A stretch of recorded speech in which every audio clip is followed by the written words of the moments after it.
All right, so let's talk about another horror movie, and this is Scream. And apparently, Scream, like so many other things, is getting rebooted, right? So this comes from We Got This Covered by Christian Boone. Headline, Screen Reboot reportedly moving forward. Update, there was a bit of confusion while speaking with our sources, and though a reboot is indeed in development, it's not happening at Blumhouse as we previously thought. Apologies for the confusion. So in this article, it was reported that Blumhouse was going to be rebooting Scream, but apparently that's not the case. Now, if you guys remember, the original Scream films were done under the Dimension banner of Miramax, and Miramax got bought out by Disney, and basically Disney just destroyed that studio, didn't do anything with it, shut it down basically, and then ended up selling off that library to some type of holding company for tax purposes.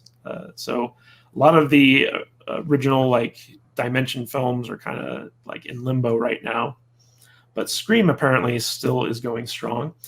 Following the success of rebooting Halloween, it's no surprise that Blumhouse is working on relaunching their classic horror franchises. Back in February, Jason Blum revealed that Scream and Hellraiser reboots are being considered, and if our info is correct, the studio now actively is moving forward with the former and resurrecting Wes Craven's Ghostface. Discussing film recently broke the news that Christopher Landon, who I guess wrote or directed Happy Death Day, is set to write and direct a new movie for Blumhouse that's about a killer terrorizing a small town. Though this premise sounded a lot like 1996's slasher mystery flick, which led some to theorize that it could be a Scream reboot, we've now learned that this isn't the case. We've Got This Covered has been informed by our sources, the same ones who revealed that a Swamp Thing movie is happening, which Bloody Disgusting later confirmed, and that both Kevin Hart and Ryan Reynolds would show up in Hobbs and Shaw, that Landon's aforementioned project is something completely unrelated, but that a Scream reboot is still happening. After a few years of the franchise lying dormant, understandably and rightfully so, following Craven's death, 2019's been a good year to be a Scream fan. Scream Resurrection, the third season of the TV show we've been waiting 3 years for, finally arrived this summer, and now there's this potential reboot. Obviously, fans will be hoping it'll bring back some old favorites, but it's too early to say whether that's likely just yet. Neve Campbell has previously commented that she wouldn't rule out a return as Sidney Prescott, though, while David Arquette seems interested in coming back as Dewey. Of course he would. I mean, he's not doing anything worthwhile right now. After Scream 4 underperformed back in 2011, however, Blumhouse may be wise to start from scratch and disregard continuity, much like the TV series did. Matt, did you ever watch the Scream movies? I watched the first movie years ago at an old drive-in movie theater that has since closed down. But were you a fan of them? I thought it was good. I enjoyed it. But I've only watched the first one, and that was so long ago. I don't remember a heck of a lot about it. So, I take it you haven't seen the MTV TV series.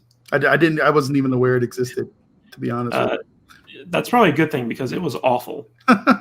It was like when me and my girlfriend's a big horror movie fan. She loves everything to do with scary stuff. Mm-hmm. And when we found out that it was coming on MTV, she got very excited. And so we sat down, we tried watching the first season.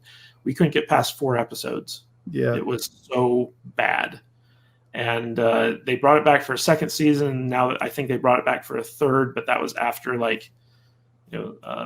long hiatus. There were some production problems with it. Was this for a movie or a TV show? This was for a TV show. This for a streaming service? No, this was for MTV. MTV, basically. Okay. All right. So, there was talk in this article that they said wasn't true at the beginning, which is that Blumhouse was developing this. And Blumhouse is known for making all these like low budget horror movies like Saw and stuff like that. What is it? The Purge. But Blumhouse's deal is with Universal, and I think that the Scream rights are resting with Paramount right now, which is where some of the confusion came in. But Scream, for at least 3 movies, was like a big franchise, big horror franchise. They were able to make them cheap, mm-hmm. and they were able to make a lot of money. And I still remember my first experience seeing the original Scream in a theater. And it was one of the most visceral experiences ever because not only was it scary, but there was also this really intriguing mystery, like who's the killer? And in a packed theater at night when everyone's like screaming and jumping out of their seats and getting really into the movie. It was probably one of the best movie going experiences I ever had in a theater. And this is like back, I want to say like my senior year of high school, I think, depending on when it came out. But I just remember sitting in that theater and getting really into the movie and feeling the energy of the crowd. And there's nothing like a good crowd for like a scary movie, for sure. Where everyone's reacting to it. And so I've been like a big fan of Scream. I've never seen the fourth one because I thought the third one was so stupid. I just didn't care. The second Scream is decent, but nothing beats that first one. I think the thing that made Scream so special wasn't just the fact that it was a good horror movie, but that it was such an intriguing mystery. Like, J.J. Abrams likes to talk about the mystery box and how that pulls people into a story, which is true. When you give people a good, kind of mystery to solve, they want to find out the answer. The problem with JJ's theory is that he never gives you the answer. He's content to just let you keep thinking, like, what's going on here. Yeah. But the cool thing about the original Scream was like you kept trying to guess, and the guy who wrote that, Kevin Williamson, was very knowledgeable of how people were going to be perceiving things, and so he kept throwing in these twists that kept you like being surprised. And by the end of that movie, you're just like, whoa, that was pretty good. And so I don't know how they're going to reboot Scream, like if they do it more as like a straight up horror film. I think that the thing that made Scream special was always the whodunit aspect, the mystery aspect. And if they leave that out, I don't see it being really worth watching, I guess. And I also don't want to see any of the old cast return. No Courtney Cox, no. no Courtney Cox, no David Arquette, no Nev Campbell. I want new people. Drew Barrymore, right? They could do a prequel. Well, Drew Barrymore's dead in the Scream, so I think they're all dead at a certain point. I don't. Like I said, I didn't see the fourth one, so I don't know who ended up getting killed off here. Let's see here. We got some other people coming in. I enjoyed the first Resident Evil movies. I think we already talked about that. Mm-hmm. Paul W.S. Anderson directed some good movies like Death Race 2008 and Event Horizon 1997. I wouldn't call those good movies. I'd say that they were okay. Like Death Race was kind of fun, but it was stupid. And Event Horizon. I'm pretty sure I haven't made it through either one of those. I've started them, but I haven't finished. So you've never seen Event Horizon? I've started it. I don't know. I'm a bad movie watcher. It's just okay. Like I wouldn't say Event Horizon was good. At the time it looked very slick, but the story-wise, it was kind of boring, I thought, for the most part. JB Vanderhorst says, I liked the first 20 minutes of Resident Evil 1, then they abandoned the survival horror in favor of alien-esque action and PG-13 lack of blood. That's very true. They tried to tone it down to a PG-13, and it kind of lost all of its luster. Thomas Berg says, Scream no, Hellraiser yes. I have never been a fan of the Hellraiser movies. And that's just because Pinhead freaks me the frack out. They were pretty freaky. I'll admit, I grew up in like a super religious household, and those movies freaked me out when I was younger. And just for that, they twisted my brain up a little bit with the Cenobites and stuff. And I'd like to go back and watch them all again. Like the Cenobites, like I don't like kind of like self-mutilation type stuff.